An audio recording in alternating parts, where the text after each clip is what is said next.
I am going to show you 5 real SQL questions. These are either questions I have asked candidates or questions I was asked in interviews. No tricks, no impossible puzzles, just real world thinking. For each question, I'll show you how candidates usually mess up and what a solid answer look like.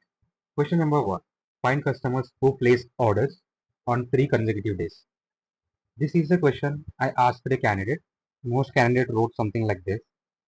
It looks very reasonable, but this just counts total orders. It doesn't guarantee consecutive days. Let's see how the output looks. So this query runs and it gives us a result, but this is wrong.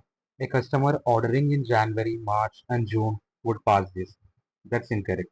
Let's write a correct query. Let's write with clause order dates.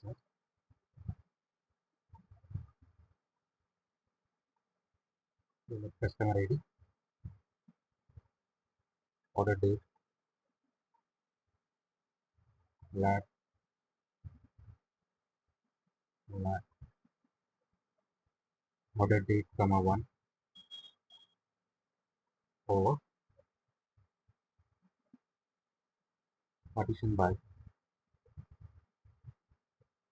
customer ID, order by order date, as previous order, it means the previous one, then lat, order date, comma 2, over, partition by customer ID, order by order date, as previous order 2, from orders,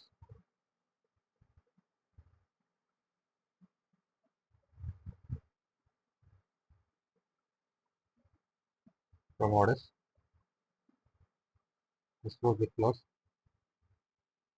Now let's write order query, select distinct customer ID from order dates, where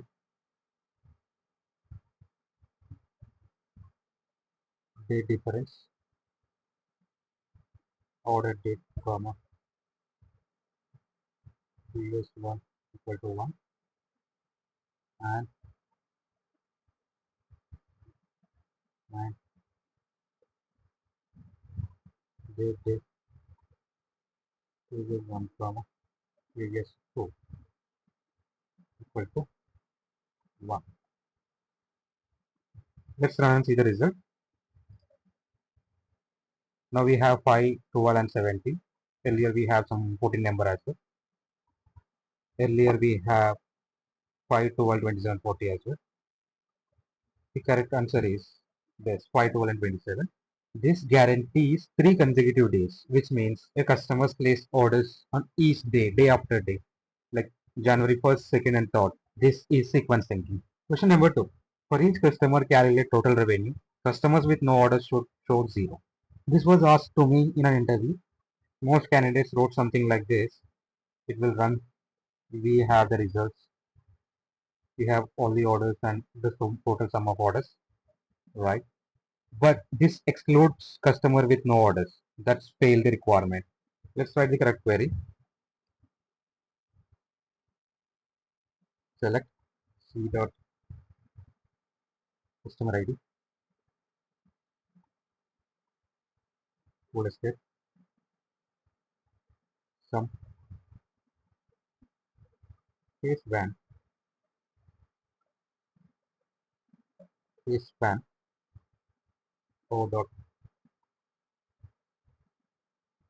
o dot status equal to completed, then o dot minimum and in the case statement and comma full escape is 0. Then we have 7. When customers see, let's join orders as O on C dot customer ID equal to O dot customer group by C dot customer ID. Simple fix, but very important. Join type shows your maturity. Let's run and see the result. Now, if you see, we have customers, the total sum of customer ID is 1 and in the 4 they have 0 and 6 in the they have 0. But if you run the earlier query, the previous query, and we don't see 0 anywhere. And in the question, they have clearly mentioned for each customer calculate total revenue. Customers with no order should show as 0. Here we are clearly showing customer with 0 orders are clearly showing 0. Right? This is a very simple fix but very important one. Our third question is return the second highest salary in each department. This is very common and very important and most asked question in top MNCs. I have personally asked this question and I see many of the candidates write something like this. This will give me the result as you seen here.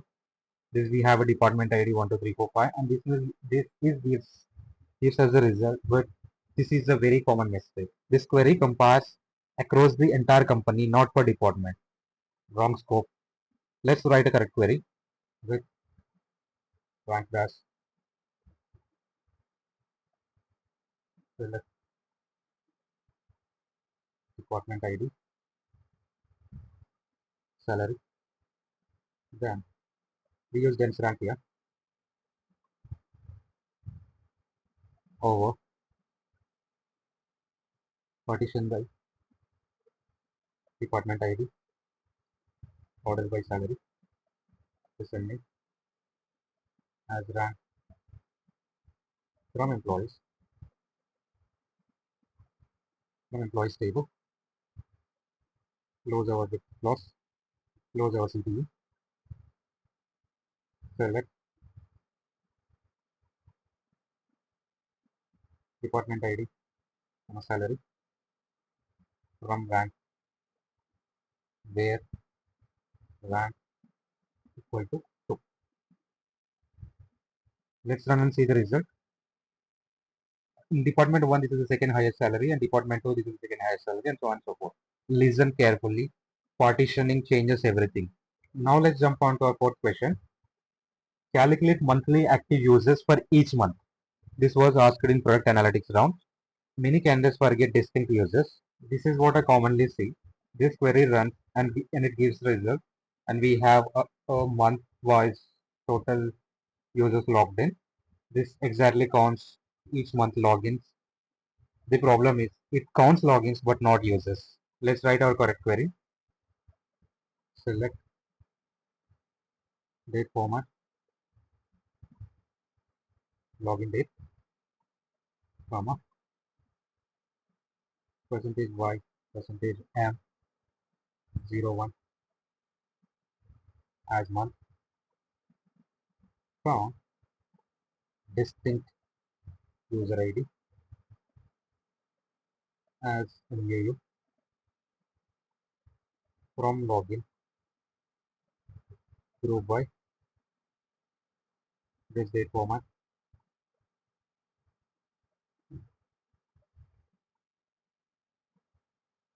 order by month. Let's run and see the result. Now we have each month with distinct users but not the number of logins. In the earlier query, this calculates the logins, total number of logins, and this query counts total number of unique users. This is the most simple question. Question number 5. This is a very simple question.